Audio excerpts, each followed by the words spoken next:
Bismillahirrahmanirrahim. Assalamualaikum warahmatullahi wabarakatuh. Alhamdulillahirabbil alamin. Nahmaduhu wa nasta'inuhu wa na'udzu billahi min shururi anfusina wa min sayyiati a'malina. Nassalli wa sallimu ala nabiyyina wa habibina wa qudwatina Muhammad wa ala alihi wa sahbihi ajma'in. Qala Allah fil Qur'an, a'udzu billahi as-sami'il 'alim minasy syaithanir rajim. Bismillahirrahmanirrahim. Wa minan nasi wad-dawab wal an'ami mukhtalifun alwanuh kadzalik innama yakhshallahu min 'ibadihi al-ulama innallaha 'azizun ghafur. Dan demikianlah di antara manusia, binatang-binatang melata dan binatang-binatang ternak, ada yang bermacam-macam warnanya, jenisnya. Sungguh yang takut kepada Allah di antara hamba-hambanya hanyalah ulama. Sesungguhnya Allah Maha Perkasa lagi Maha Pengampun. Shadaqallah wa shadaqa rasuluh wa ba'd. Jemaah yang mulia, saya membacakan surat Fatir ayat 28 dan situ ada kalimat innama yakhshallah. Kata-kata yakhsha itu menunjukkan bahwa sifat dasar ini itu melekat terus-menerus. Sifat yang ada sama mereka ini itu tidak akan tergantung kondisi. Sifat yang ada sama mereka ini itu adalah sifat yang bisa kita bilang istiqomah, dan itulah merupakan brand mereka. Sehingga ada tekanan, tidak ada tekanan, kesenangan ataupun kesedihan, sendiri atau di tengah keramaian, mereka yang memang seperti itu. Seperti itu maksudnya apa? Yakhshallahu min ibadihi. Rasa takutnya kepada Allah paling tinggi lah. Ya, dia punya rasa takut terus. Jadi rumah besar atau rumah kecil itu bukan membuat dia berubah. Satu hari kabarnya Imam Ahmad bin Hanbal itu pernah menyuruh murid-muridnya ketika mau ziarah ke satu kota, lantas memesankan tolong datangi rumah Ustaz Anu. Nanti mintakan sama dia agar dia bisa memberikan nasihat samaku. Lantas murid-muridnya tentu saja berbangga sekali karena mereka akan menjumpai gurunya, guru mereka. Siapa Imam Ahmad? Ini dikenal sebagai seorang yang zuhud lahir batin. Arti kata lahir batin, memang beliau ini kalau bahasa kita secara ekonomi tampil miskin. Dan dia memang orang yang bisa dikatakan rasa cintanya sama dunia sudah tidak ada lagi. Hari-harinya hidup dengan dakwah, hari-harinya hidup dengan belajar, mengajar dan sebagainya. Tentu saja penasaran murid ingin bertemu dengan gurunya. Ketika sampai pada kota dimaksud, mereka menyelesaikan hajat mereka, mereka pun datang ke rumah. Dan mereka sangat tidak menyangka karena begitu mereka tanya alamat, mereka diarahkan ke sebuah rumah yang megah. Mereka pasti mengatakan ini salah alamat ini. Benar-benar ini rumah Ustaz Anu. Dijawab benar. Mereka ulang lagi berpikir, tapi ya kalau zaman itu ada telepon, mereka pasti call ke guru mereka. Ini kayaknya salah alamat Ustaz. Akhirnya dengan keraguan mereka diantar masuk, dan ternyata si guru sedang sakit dan dibawa ke dalam satu kamar yang megah. Begitu sampai mereka heran, dan mereka karena namanya juga tidak pernah mengenal guru itu. Atas mereka bertanya, benar antum Ustaz Anu? Iya, saya. Antum gurunya dari guru kami. Siapa guru kalian? Imam Ahmad. Oh, iya, saya. Kalian muridnya? Iya. Apa kabar dia? Jadi terjadi perbincangan di saat si guru yang dimaksudnya sedang tergeletak takut. Muka mereka sudah berubah dan menyatakan rasa tidak suka mereka. Dan akhirnya mereka mengatakan bahwa guru kami berpesan menyampaikan salam untukmu dan mengatakan dia minta nasihat darimu. Lantas si ustaz yang sedang sakit ini bilang, sampaikan kepadanya sampai berapa lama dia masih mencintai dunia terus dalam hidupnya. Mereka ini bilang, ini mungkin sudah aneh ngomongnya, ini udah gak benar ini. Ceritanya kebalikannya kok begitu. Tapi namanya juga adab menghadapi orang-orang soleh. Mereka pun pulang ke rumah dan menyampaikan kepada Imam Ahmad. Imam Ahmad menangis terseduh-seduh mendengarkan nasihat itu. Dan dia mengatakan bahwa benar guruku itu. Dan dia memang layak, dan memang dialah guru. Dua murid ini bertanya, dan kemudian akhirnya kami terus terang belum dapatlah kaji selevel ini. Ya, namanya mengaji kami harus melihat buktinya. Bagaimana mungkin orang yang harinya bergelimang dengan harta, dia masih mengatakan nasihat bagaimana sampai kapan kau mencintai dunia. Padahal guru tidak memiliki kemewahan apapun, sementara dia hidup dalam gelimang kemewahan itu. Apa kata Imam Ahmad? Ya, kalian melihat zahirnya. Dia memberi nasihat setelah dia mengenal aku betul. Dan dia tahu betul masih ada celah kecintaan sama dunia dalam hatiku. Dan aku tahu betul walaupun hidupnya bergelimang harta, tidak ada cinta dunia di hatinya. Makanya itulah makna zuhud yang tertinggi. Zuhud itu bukan existing zahir kita. Karena kalau bicara agama, kita harus mulai dari kondisi ruhiyah kita.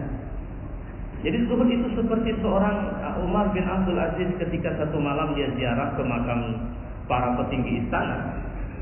Dan dia membawa ajudannya. Dan dia menangis terseduh-seduh di situ. Dan kepada ajudannya dia berkata, lihatlah mereka ini dulu siapa.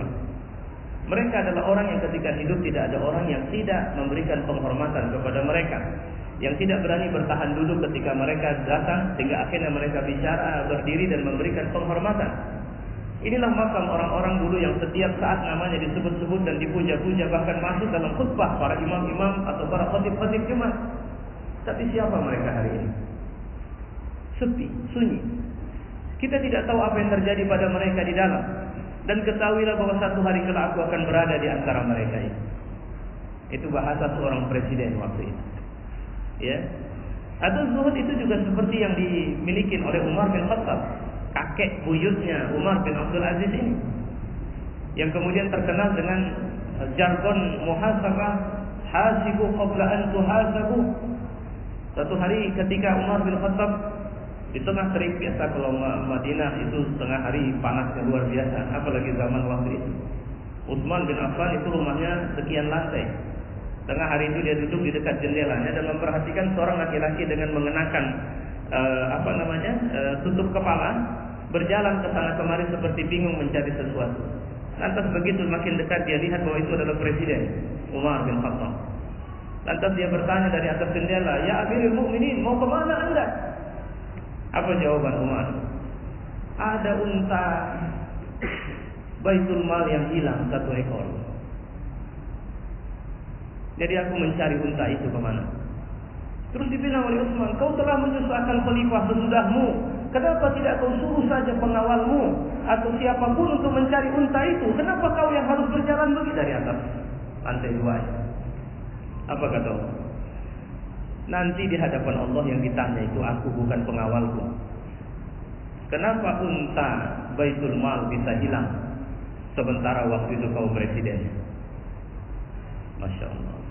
Ini bahasa zuhud itu. Jadi sehingga akhirnya dia muncul dalam bentuk tidak ada merasa hebat di situ. Nah, beberapa pelajaran ini sedang ngetren di luaran tentang ulama. Kemudian ada yang dengan sangat kurang ajarnya, misalnya Habib Rizik, saya tidak akan saya baca dan saya dengar gitu ya, saya tidak akan menyebutnya Habib karena terus terang saya hanya akan panggil dia Pak Rizik. Ya bagaimana dia memanggil Habib, dia saja kafir. Itu respon saya waktu itu. Ya. Jadi mereka sekarang mencoba tidak hanya sekedar mencoba mencemarkan nama para alim ulama, tapi mereka kemudian melecehkan zuriatnya Rasulullah SAW. Saya mengatakan kalau mereka tidak peduli dengan itu ulama atau tidak, bukankah ada bab-bab lain di mana kita juga disuruh mencintai ahlu baitnya Rasulullah SAW? Kalau mereka sudah semakin kurang ajar seperti itu, maka saya pikir mereka sudah menyinggung harga dirinya umat Islam secara keseluruhan. Dan kekurang ajaran itu pasti akan berakhir dengan kehinaan yang akan mereka hadapi dalam hidup mereka. Sejarah sudah memberikan catatan orang-orang yang bersikap kurang ajar kepada para nabi Allah, bersikap kurang ajar kepada para alim ulama. Ingat ketika seorang alim di zaman tabi'in, itu Al-Hallaj yang melakukan. Kalau saya tidak silap ini Sa'id bin Zubair. Ya, dia sahabat, dia hidup di masa tabi'in, bertemu dengan Al-Hallaj. Al-Hallaj itu sampai kemudian akan membunuh dia dan dia mengatakan, "Baiklah, kau boleh bunuh aku." Saya silap itu 15 hari atau berapa, tapi dia berdoa kepada Allah, jangan pernah ada orang lagi yang dia zalimi setelah aku ya Allah. Dan biarkan dia menderita sepanjang setelah dia membunuhku sampai kemudian kematiannya. Kalimat itu membuat Allah sangat takut sekali dan berakhir kematiannya juga dalam keadaan sangat tersiksa sekali. Jangan pernah merasa takut ketika kita sudah memahami bahwa kita berada di jalan yang benar. Ya, saya ingin sampaikan dulu sebelum lebih jauh. Siapa yang dinamakan ulama? Tadi surat Fatir bilang, innama yakhshallahu min ibadihi. Dia orang yang paling takut dari hamba-Nya. Tapi takut sama siapa? Takut sama Allah. Itulah yang membuat Imam Ahmad juga mengalami penderitaan dalam bentuk disiksa karena sebab dia tidak mau mengambil jabatan mufti. Itu pernah juga dialami Imam Abu Hanifah. Itu yang dialami Ibnu Taimiyah. Ibnu Taimiyah ini kalau dicerita lebih luas, ini musuhnya di samping musuh Allah adalah ulama-ulama su. Jadi ulama su itu berkonspirasi mendekati raja dan memfitnah beliau sampai akhirnya beliau ditangkap dan mati dalam penjara. Tapi kalimat yang terkenal apa yang mereka buat kepada membunuhku sama saja akan mengantarkanku sebagai seorang syahid, mengusirku sama saja menyuruhku untuk rihlah, atau mengasingkanku sama saja menyuruhku untuk kemudian aku uzlah. Ada sebuah cerita menarik pasca terbunuhnya atau wafatnya Imam Ibnu Taimiyah di penjara itu adalah rupanya waktu itu dia punya kebiasaan ngasih sumbangan sama orang-orang miskin. Berapa bulan kemudian orang miskin baru tahu dia sudah meninggal, itu pun karena disampaikan orang. Mereka tidak percaya dan mereka tidak percaya. Kenapa? Karena sumbangan rutin tetap diantar langsung oleh Ibnu Taimiyah ke rumah mereka. Padahal mereka dia sudah wafat berapa waktu sebelumnya. Ya. Atau seperti yang terjadi pada Syekh Qutb Abdul Qadir Audah, atau sekarang yang terjadi di rezim pemerintahan Mesir yang selalu dipimpin oleh penerus-penerus Firaun itu. Syekh Qutb tidak menjadikan bahkan ruang kecil atau petakan-petakan kecil. Kalau kita lihat, kita baca mungkin penjara-penjara di sana itu kadang tidak tertutup asapnya, langsung malam dingin, siang panas luar biasa. Ustazah Zainab Al-Ghazali pernah menceritakan bahwa tidak berulang, tidak sekali dua dia hampir-hampir saja diperkosa. Dan memang sengaja dibiarkan dia diperkosa. Satu hari dia pernah dimasukkan ke dalam sel yang di dalamnya ada 3 ekor anjing herder lapar yang sudah dilaparkan 2 hari. Dan tidak dikasih makan. Dan kemudian dia dimasukkan ke situ.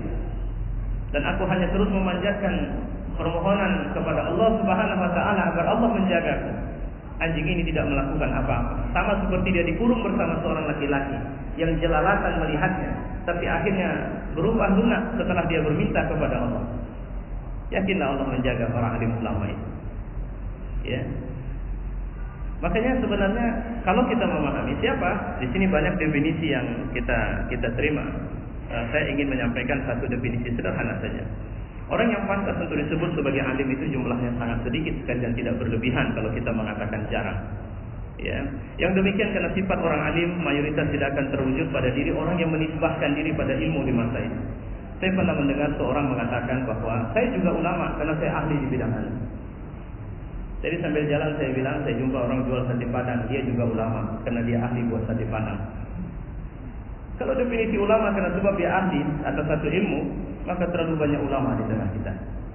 Ya. Yang demikian itu karena sifat baik. Ini bukan dinamakan alim bila sekedar fasih dalam bicara atau pandai menulis. Abdul Latif Khan dia bisa bicara lantas dia ulama, enggak sesederhana itu. Ya, makanya saya mengatakan saya diajari dulu ketika saya berinteraksi dengan jamaah yang saya berada di dalamnya, ada satu kalimat yang diajarkan kepada saya, nahnu fid da'wah umala'uha. Saya ini dalam dakwah adalah pengembannya. Lasna bi ulama'iha, kami bukan ulamanya. Walakin, tapi kami la na'mal qabla an na'mal. Kami tidak akan mengerjakan sesuatu sebelum kami diajarkan oleh ulama kami. Begitulah kaidahnya. Terus kemudian dengan bangga saya bilang, tolong nama saya harus pakai ustaznya, harus pakai kiai hajinya, maka pasti itu bukan ulama. Karena ulama tidak gila penghormatan. Ya, ulama tidak gila sebutan-sebutan. Ulama tidak menginginkan pelayanan-pelayanan khusus dan sebagainya. Baik. Orang yang menyebarluaskan karya atau orang yang mentahqiq kitab yang masih dalam tulisan tangan, kalau orang alim ditimbang dengan ini, maka cukup terlalu banyak orang alim. Akan tetapi penggambaran seperti ini yang banyak menancap di benak orang yang tidak punya ilmu. Oleh karena itu banyak orang tertipu dengan kefasihan seseorang dan tertipu dengan kepandaian menulis padahal dia bukan ulama. Ini semua menjadikan orang takjub. Orang alim yang hakiki adalah yang mendalami ilmu agama, mengetahui hukum-hukum Al-Quran dan Sunnah, mengetahui ilmu usul fiqh, nasih mansukh, mutlaq, muqayyad, mujmal, mufassar, dan seorang yang menggali ucapan salaf terhadap apa yang mereka perselisihkan. Seorang ulama tidak akan membuat persoalan semakin memecah, tapi dia semakin menyatu. Ketika kita buka dalam penjelasan ketika Nabi menjelaskan kepada Ibnu Mas'ud ciri-ciri orang yang disebut dekat dengan Allah, paling sederhana kalimatnya, kau lihat wajahnya, kau ingat Allah. Kau dengar petuahnya, rasa takut dan cintamu kepada agama ini akan semakin meninggi. Ya, nah baik. Kemudian ini kita lihat ciri-cirinya saja, karena mohon maaf waktu kita juga tidak banyak. Sebagian kaum muslimin ada yang meremehkan hak-hak ulama di sisi mereka. Yang dinamakan ulama adalah orang yang pandai bersilat lidah, memperindah perkataan dengan cerita syair atau ilmu-ilmu pelumpuh hati. Wah, dia kalau saya dengar dia bicara lucu sekali, enak sekali, apa semua itu lantas mereka sebutlah itu ulama. Indonesia ini ada aneh. Orang bisa ikut audisi dia pidato sedikit kemudian jadi ustaz. Main sinetron jadi ustaz di sinetron, keluar jadi ustaz. Pelawak bisa baca ayat 1 2 kemudian dipanggil jadi ustaz. Ada artis kemudian walaupun dia menyusahkan dirinya untuk dipanggil oleh kita dengan berapa biaya pemanggilan, oh sekian, harus ditransfer dulu sekian persennya, nanti kalau tidak jadi acara maka transfer dianggap hangus dan sebagainya. Itu pun masih bersusah payah umat ini memanggilnya dan mereka menghabiskan waktu mereka untuk mendengarkannya. Maka bagaimana keberkahan itu bisa muncul, ya? Sebagian kaum muslimin menganggap ulama adalah orang yang mengerti realita hidup dan menjalaninya, orang yang berani menentang pemerintah meskipun tanpa petunjuk ilmu. Karena padahal ketika kita bicara sebenarnya Indonesia, kita bukan bicara bagaimana menjatuhkan itu manusia yang bernama Jokowi yang sekarang jadi presiden di Republik Indonesia. Kita tidak sedang bicara bagaimana kita sedang akan menghancurkan itu orang-orang kurang ajar yang berada di sekelilingnya yang kemudian semakin menjauhkan jarak cinta dia dengan kita umat Islam.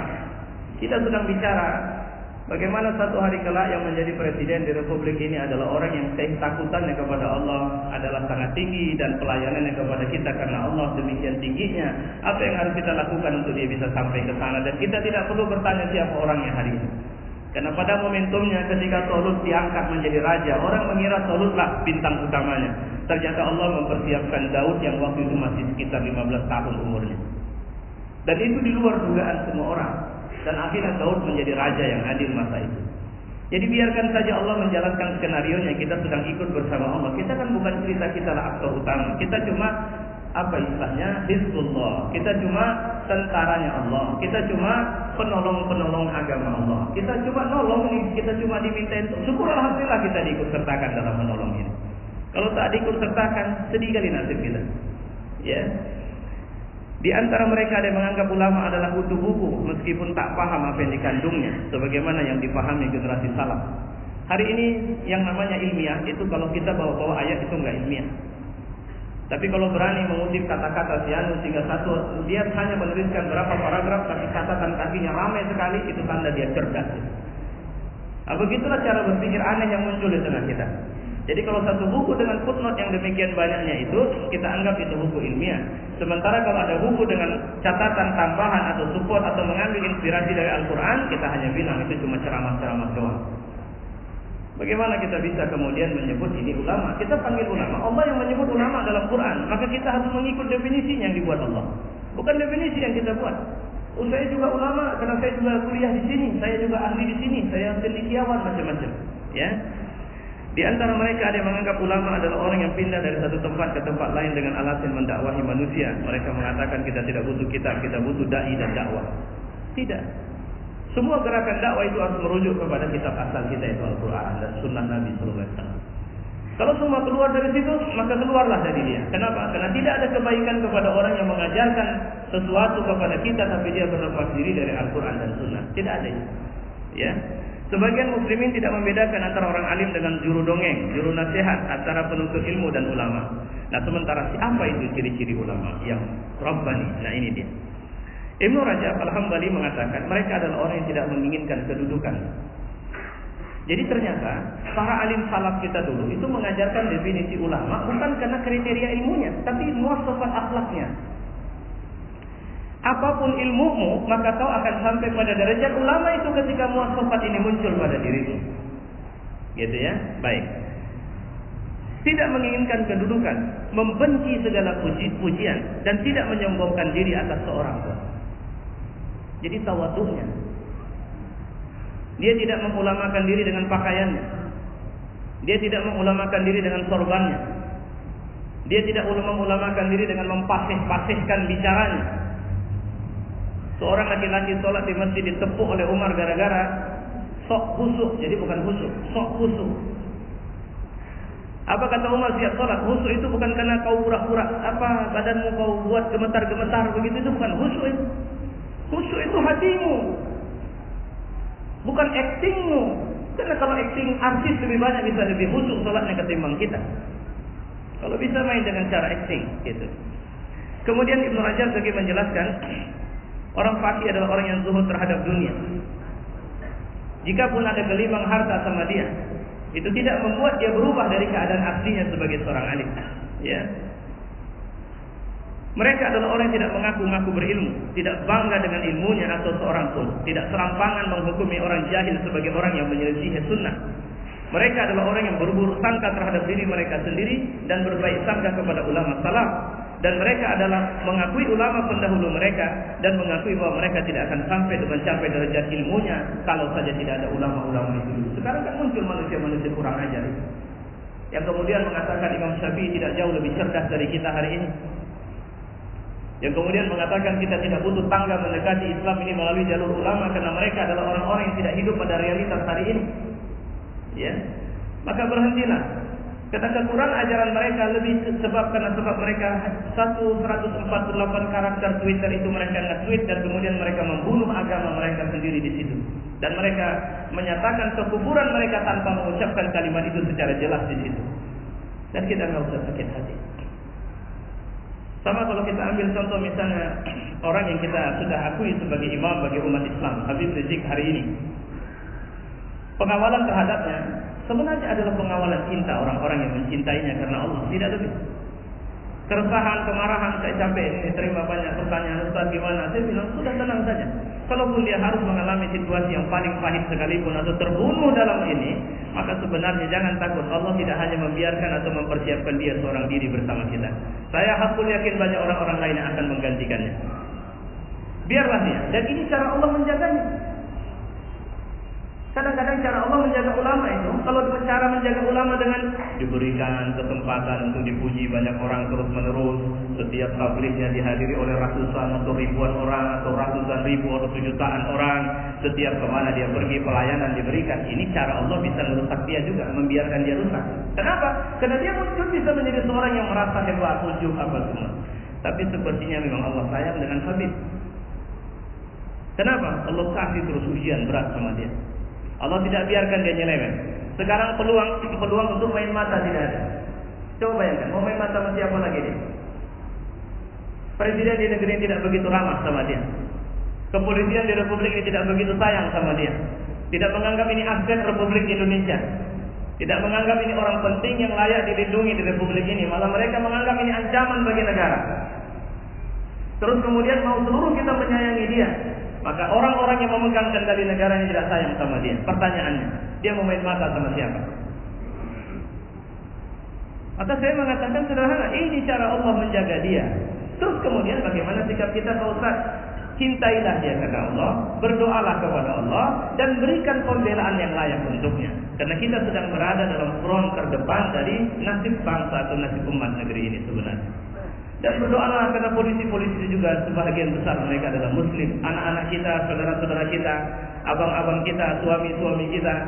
Dan alhamdulillah mungkin akan lebih banyak poluan-poluan yang tidak muslim yang akan diislamkan di hati ini insyaallah nanti satu waktu kelak. Karena itu sudah menjadi tanda atau isyarat dari Allah. Semakin keras tapi semakin banyak orang-orang yang mendekat kepada kita.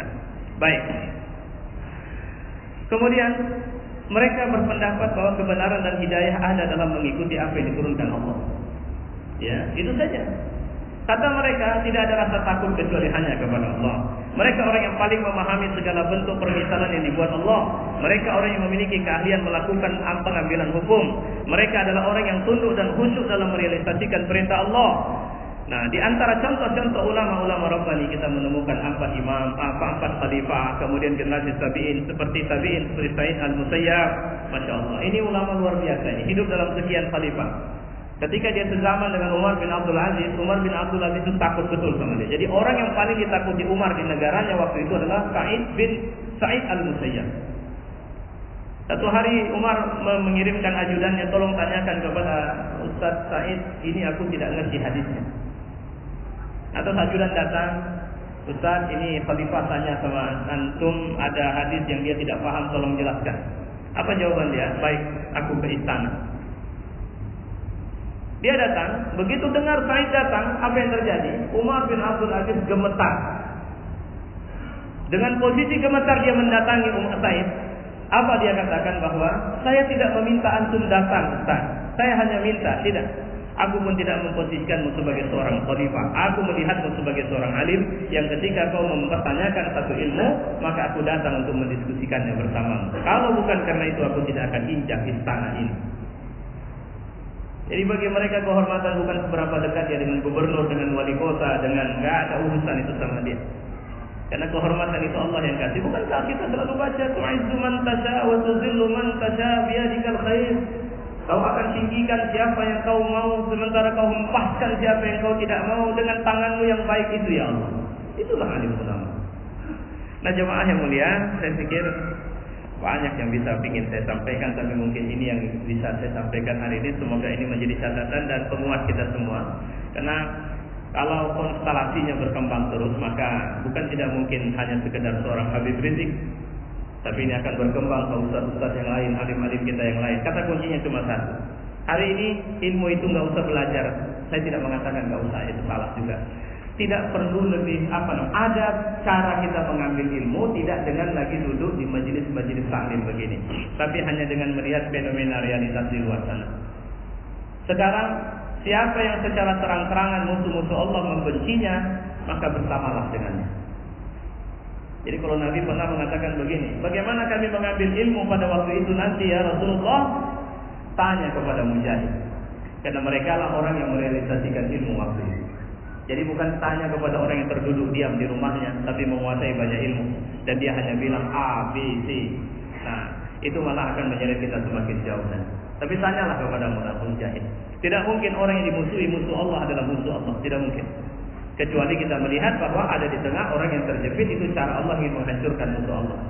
Ya, maka saya hakul yakin, walaupun saya terus ingin menormalisasi perasaan saya kepada beliau, ya, untuk kemudian tidak ingin sampai pada tingkat mengatakan beliau tidak mungkin salah dalam banyak hal. Tapi saya mengatakan bahwa Habib Rizik Syihab itu adalah orang yang Allah mencintainya, dan saya yakin dia juga mencintai Allah. Dan semoga Allah menjaganya. Semoga Allah menjaga kita semua umat Islam, dan kemudian memberikan kemenangan kepada umat Islam. Dan semoga rezim batil yang sedang mencoba menyudutkan umat Islam ke tepi, mereka akan tumpang dengan izin Allah Subhanahu wa taala. Assalamualaikum warahmatullahi wabarakatuh.